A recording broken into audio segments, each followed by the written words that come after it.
All right, Matthew, welcome to episode 23, I think. I don't actually know. What is it?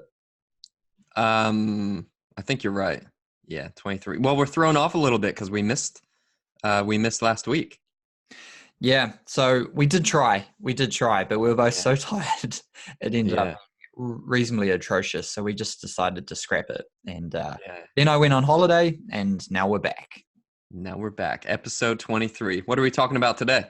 It's our 5 tips for becoming a better athlete. Guaranteed tips, useful, applicable. You can use them straight away, today, tomorrow, whenever you're listening, and you'll become a better athlete. Yeah. Money back guarantee. We should start doing that. Yeah, we should. Yeah. 100% gain in productivity and Or everything your else. money back. Yeah. Anyway, what about you, Matt? What's been going on these last couple of weeks? Yeah. Well, it's been a couple weeks. One of the things that I updated on that we didn't um, publish, I talked about how I went to a mountain bike race and I missed the start. So that was pretty funny. Actually, it wasn't funny at the time. I was sweating it. I ended up just going to the wrong place and I could see where the race was. I was on the wrong side of the river. So being in New Zealand, getting to the other side of the river, you need to go way around to a bridge. And it took me 45 minutes to get there. Missed the start, jumped in the race anyway, and threw down some of my best power numbers that I've seen in years. But, you No know, one. no one witnessed it. So I didn't even know how many laps we were doing. So I did 4 laps and then I thought I was done. And we actually were supposed to do 6 laps. But anyway, it was a good day for me. Super high heart rate, super good power for me. And yeah, I was pretty pumped. Oh, that's awesome. Yeah. Yeah. How Well, about you? I know you yeah. had like this crazy midnight run or something like that. Yeah. So last episode, I was saying how I was going to do a 1 a.m. run because I have a 1 a.m. ultra marathon coming up in about 6 weeks. So got out there, 1 a.m., did it. Same nutrition, tried to keep everything the same. Try and the reason I was doing it is to replicate what it's going to feel like on race day because I've never done anything like that before. So it's You've never actually even like stayed up until 1 a.m., have you?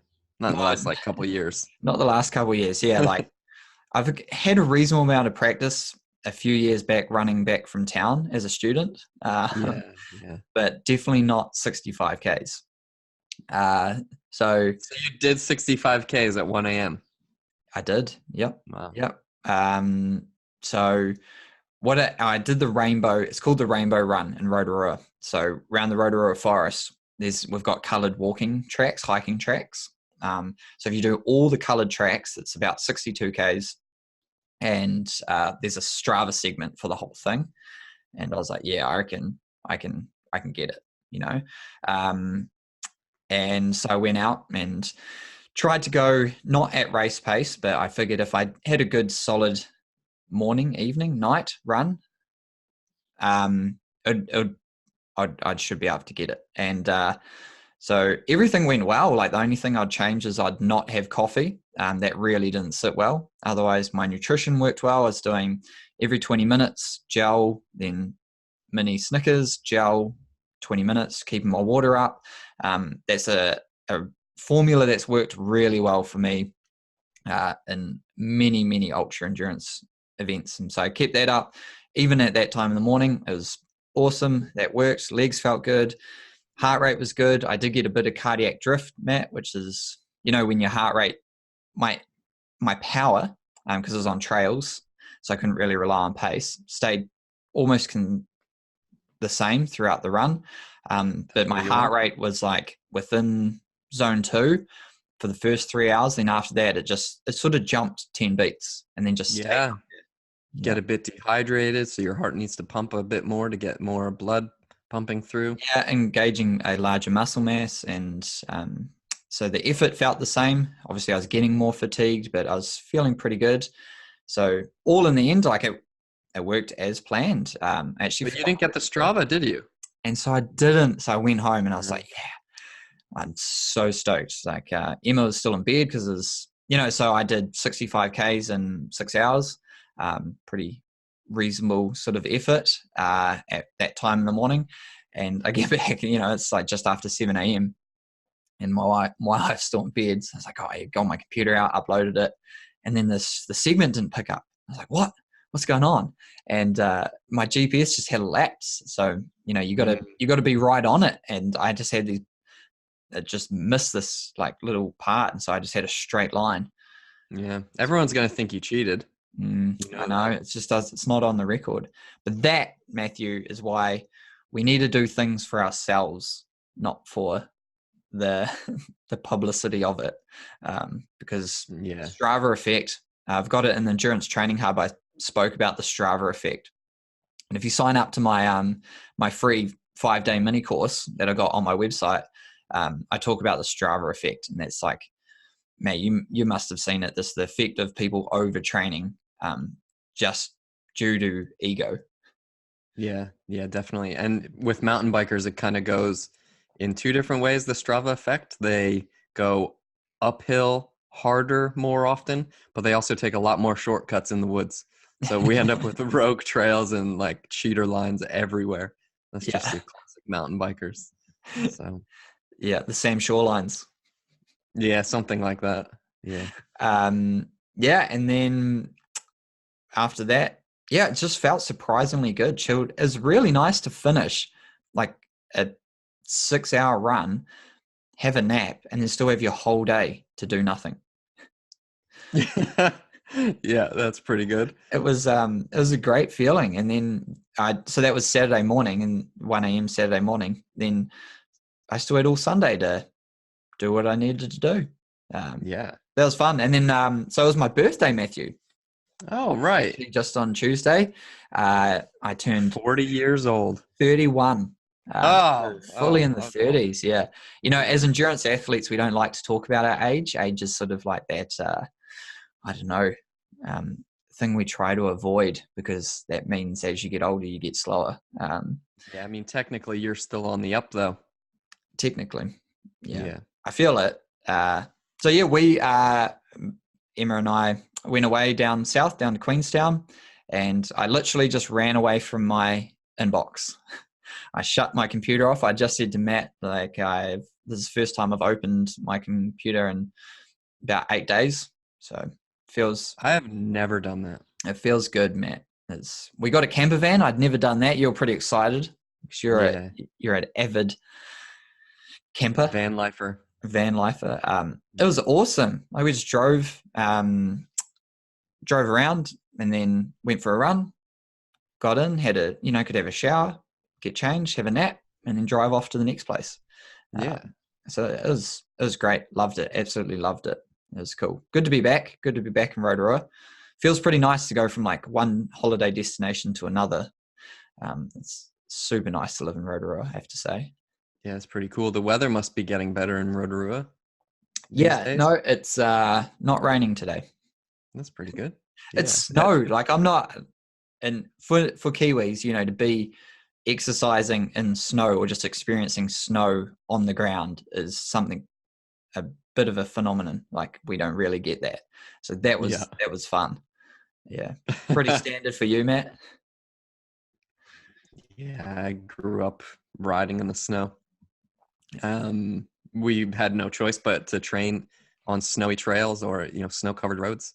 And really, when you're doing that, you're taking your life in your hands, really. But or putting it in someone else's hands.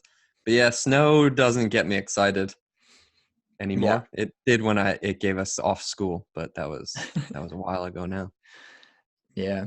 So no, that was pretty much it. There's been my last couple of weeks training hard and avoiding online. Yeah. Back. And we're back.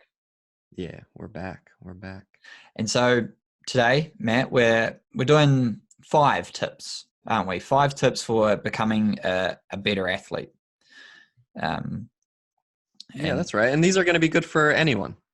Yeah, any sport, I think, is going to be applicable. So we'll just get straight into it with consistency. That's number 1. 100% of the time, when people come to me for advice, for coaching, for their sport, whatever it is, they can improve just via being more consistent. Yeah. Yeah, that's right. I yeah, that's the biggest thing that we try and change with athletes when we start working with them. We can kind of look over their training and see like, oh, well, you trained pretty hard here and then you had like 3 or 4 days off. And then you trained pretty hard for a couple of days and then you had some more time off.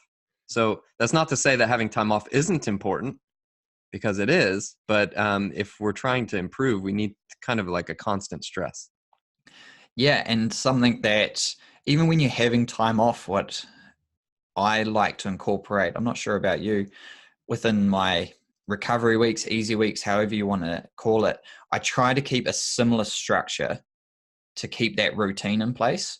So, if you are exercising Monday, Wednesday, Friday, Saturday, that's probably still going to be the structure in your recovery or rest week. It's just if it was all 1 hour and a 2 hour on the weekend, it's now going to be 30 minutes and a 1 hour, and maybe Wednesday is like optional. You can take that Wednesday off. But I want to try and keep that same routine and level of, and at least some sort of stress. So it's not like you just completely disappear off the radar and then trying to get back into it, because that's where something else will pop up and the consistency starts to get derailed. Yeah, definitely. So if we're training 3 days a week and suddenly we remove one of those days per week, then it could be like a 5 day break before our workouts. And Yeah. that's actually a pretty long time to have off.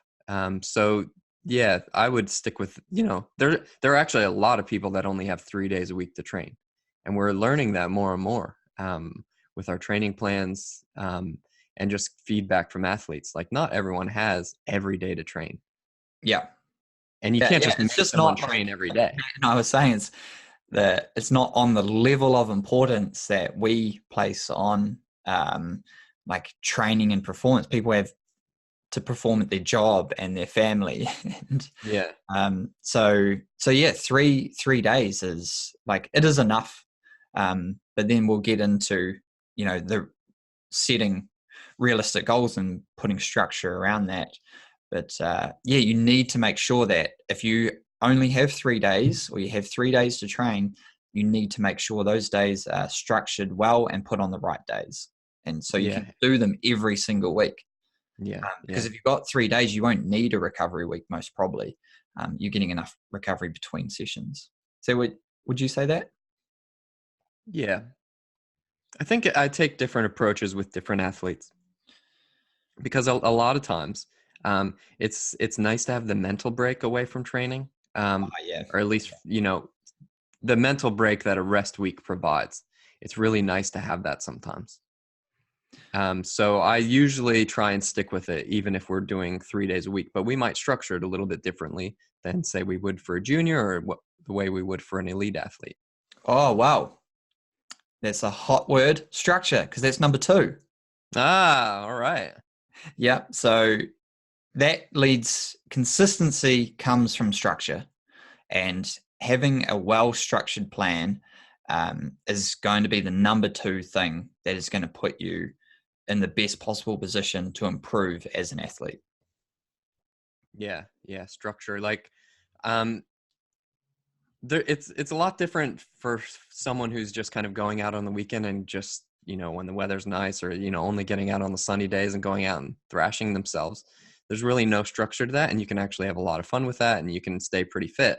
But if you want to consistently improve, you need to have that structure in place so that way you can be consistent.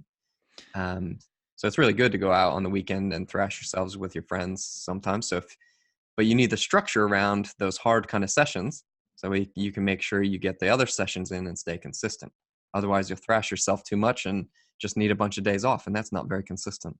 Yeah, and it's a hard one, like cycling especially, because it's a more social sport. Like, it's easier to talk while you're riding and meet up as a group, and it's safer to do that on the road and now virtually on Zwift and things.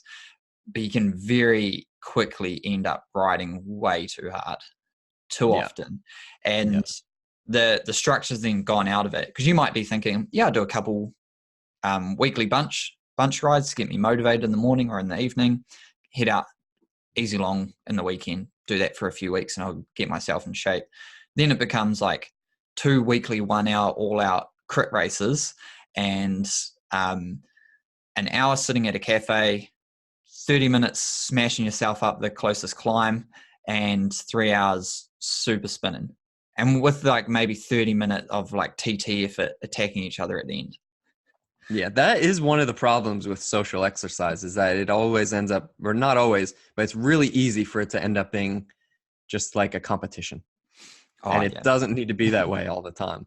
And it's really hard to have structure around that as well. Like if you know you only go out every Tuesday and Thursday and you're going to, go smash each other, well, then you need to structure that in with the other things that you're doing throughout the week. Yeah, yeah. And that's so having a structure to your week or your month is really going to help you maintain that consistency. Otherwise, once you start losing that structure, you lose that I guess desire or that goal setting. Oh yeah, this is Tuesday. This is what I do. This is what I do Thursday. And you go, oh, it actually doesn't matter. And then consistency starts to fall off. And then your performance and your improvement rate starts to decline as well. And maybe injury creeps in. And so with structure, Matt, leads us to number 3, specificity. Specificity, yeah. If I want to get better at running, which we talked about a little bit before, I should probably run, because me going out and, doing a road ride or a mountain bike ride in the morning or in the afternoon is not getting me better at running. And I can say that with much confidence because I'm not getting better at running the odd time. So it still hurts. And yeah, I need to be specific if I want to get better at running. I can get fit by cycling, but I can't get better at running without running.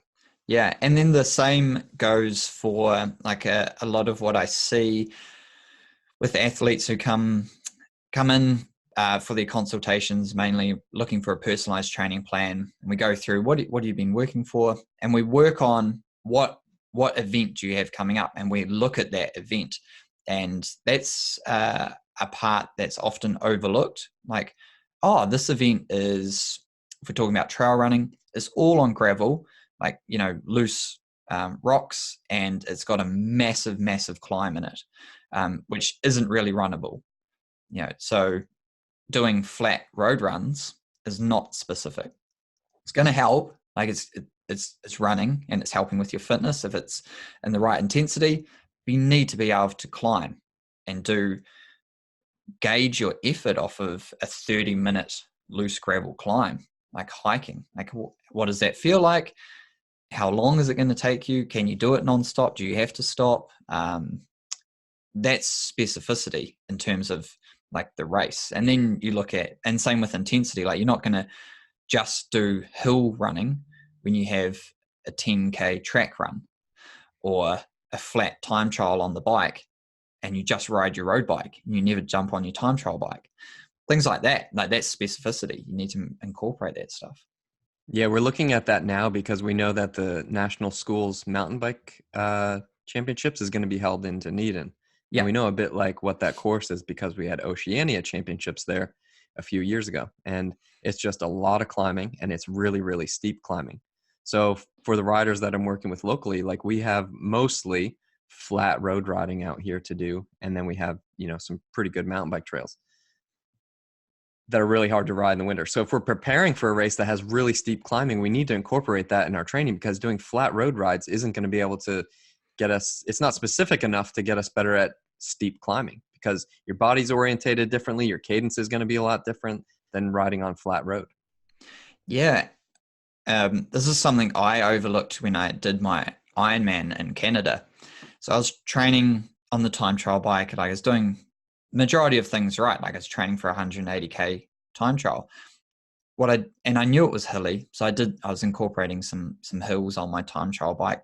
What I didn't realize is the undulating nature of it. And that when I looked at my data, I was either at a high power, low cadence climbing, or I was at a low power, high cadence on a descent.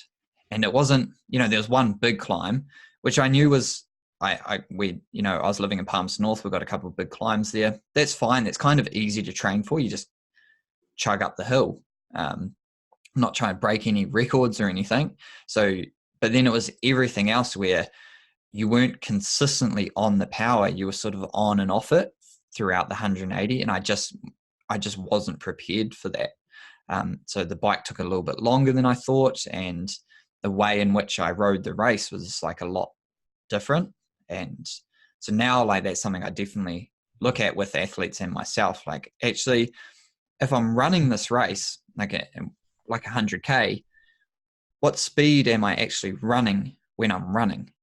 Although I'm aiming to do 9 hours, 10 hours, 8 hours for 100K, that doesn't mean that's my average pace, which is what I thought initially. It's like, oh, wow, actually, I need to be, because there's these climbs and I climb at, say, 7 minutes per kilometer, I actually need to be running when I'm running at like 5 minutes per K or 4:30s or something. It's, yeah, I'd never really thought of that. But now with running power, Matt, it's so much easier. Oh yeah. Yeah. That's definitely changing the game. It is though, because I just know my power relates to a certain time, and time is just so hard over an ultra distance, and it can be very off-putting, I guess, when you just sort of pluck these times out of thin air. Like, unless you've done the course before and you're in a similar kind of position, you're like, and the conditions are the same, you're like, okay, I want to go faster, 10 minutes faster or something. But even that is like, are you 10 minutes fitter? Yeah. Like, It's, how are you going to measure that if it's a windy day? Are you automatically failing? yeah, and it's raining, and until power, like running power, you can now go, okay, I need to, this is the power I can hold within, whatever variance you've figured out in training. And from there, you just do your best to try and hold that and Yeah. hope it works out. Yeah. We have a few good episodes on running with power and cycling with power. Yeah, and cycling with power has been one of the most popular ones. Actually, people love that because I'm going to continue to harp on and be an advocate for running with power, whether that's Garmin, Stride, Polar, whoever's doing it, Run Scribe. I think it's just really, really amazing tool to be able to utilize. We now don't have to be so attached to your, well, not necessarily your watch, but the GPS signal, and Yeah. to tell you how good you're running.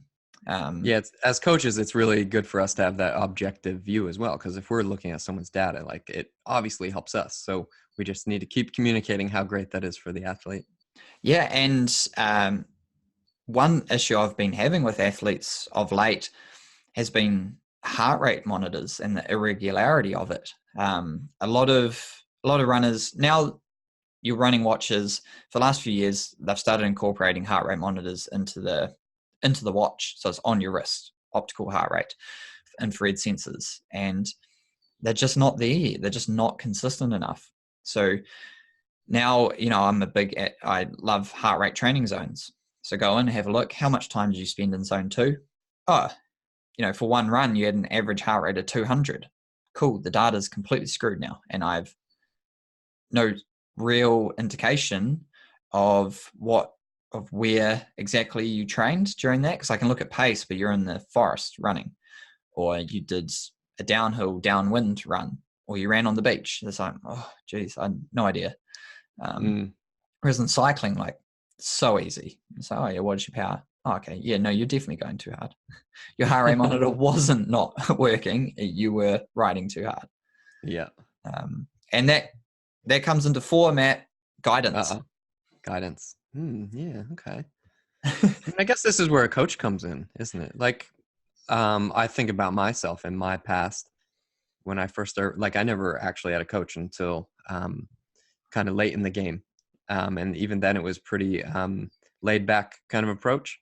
But I would kind of take bits and parts of information from people that I trusted, and for the most part, it was pretty good. And but there are lots of people that love to give their advice, and it's not always good information, which is something that I fell into the trap of, putting together bits and parts of information, and I thought of what I wanted to know, and I did what I wanted. It just kind of stopped working. Yeah, I mean, I think we've all been there. I think we've all sort of gone through that process as an athlete. You get into the sport, you're not ready for a coach, and you sort of start to figure it out. And you're like, I know what I'm doing here. Especially if you're more educated in some kind of science field or mathematics, and so data, and you're like, yeah, I can figure this out. And then you start to read what you want to. So you go, okay, I read this article and it all says easy training. Cool, I'm going to do that, as well as the super high intensity training, the HIIT training, and the ultra long training, as well as big volume and yoga, and you need to, you just sort of take what you want and then you do it all again. You do it like a completely different one, like a couple of weeks later when it stops working. But not that those things are bad. And that's the thing. Like, most of those things you'll incorporate within a training plan, but if it's not structured right, and whether that's because you got the wrong guidance, then you're not going to be consistent, which means that results aren't going to be consistent, and who knows what will happen. There's lots it might not be specific as well. And that's where, guidance, like we've got that episode on getting a coach and the different aspects of that and how you can go about it. So you can listen back to our advice there. But guidance comes in a lot of ways. Matt, like the consultation service that we're offered has been so much more popular than I could have ever imagined. People are just, they're interested. They want a personalized plan. They want to be able to take care of it themselves, but they want that one-on-one aspect of things. So it is specific to them. They can go away for, a month, 3 months, complete the plan, and then come back with their own feedback and get back into it. Then there's others that are more new to the sport and just really need a structured something, PDF, just a plan. That's like, oh, okay, I had no idea this is how I had to have recovery weeks. I had no idea that I shouldn't be doing like my long run after my interval workout. Those kind of things. Like, so there's that. And then there's the ongoing coaching services as well, where you get daily, sometimes updates. Yeah, but not everyone wants that. Like, not everyone wants to talk to you every day. Like, I have athletes that do want that, and they do talk to me every day. And we talk about training. We talk like just kind of everything, but not everyone wants that. And I think that's okay. Yeah, no, I just want a routine. Yeah. And they want to make sure that if they do need to ring you up, send you a message like, that workout is not good, or I'm way more wrecked than I thought I was. What should I do now? They've got that access. We can switch it up, make sure it fits, and then go away, complete it, do their own thing. And there's lots of options out there. Like, an ongoing coach doesn't need to be someone you have to update every single day. But if you are interested in getting more feedback and improving, I guess, faster with more guidance, someone with an educated, objective view over your training is going to be the best option. Yeah, definitely. And they'll be looking for those things like consistency, specificity. Yeah. And so the last one, realism or realistic. That's one that encompasses everything: the consistency, the structure, the specificity, the guidance. It all needs to be realistic. Like, if you have never completed a triathlon before and you've entered Ironman, you need to be realistic that completion is your goal, not some arbitrary time measurement for each discipline. It's like, look, this is a very large undertaking. You're not going to be training 30 hours a week like the best in the world. You just need to be, that's not going to be consistent. No one's going to guide you through that. And it's just not, you need to be realistic. You don't want to be like me at my first Xterra, where I actually, so you have to go back and listen to the episode where I had to be rescued. Matt's first triathlon story is on my Facebook. It's on the YouTube channel. It is really, really funny. It's one of the most popular videos I've uploaded. But It's the thing is, like, I actually thought I was going there to win, right? yeah, yeah, Like, and I had no one to tell me that that wasn't possible, yeah. or that I needed to get some things lined up first before that would be possible. And one of those Specificity, like things, swimming. yeah, yeah, like swimming and maybe like not wearing bib shorts in the water. Um, so yeah, like I actually went into that with a really unrealistic goal because I hadn't crossed all the things off first to get there. So Yeah, it made my goal just impossible. And that's not to say that like having a super high lofty goal is a bad thing, because I think goals are super important. Like goals are what's going to keep us consistent, and what's going to keep us going, really. Because if we don't have a goal, you kind of just end up doing it for fun, and then you kind of plateau really, really quickly. yeah. I think the guidance with the goals helps with timelines. You know, often when I've thought about my own goals, I've shortened the timeline as to what should be necessary. Like, yeah, I could do that in 6 months. I could increase my training to whatever level, 100 miles a week or something within this amount of time. When it's like, actually, look, there is nothing there that suggests that I can run that volume in the next 4 weeks. Like, I've never run that volume. So how about we take a 6 month approach? Or is that going to be the most consistent way? Like, am I better off just running 120 Ks a week for the next 6 weeks? Like, rather than just trying to get to this arbitrary number, um, which may make me better or may not. And so that it's that realistic kind of approach.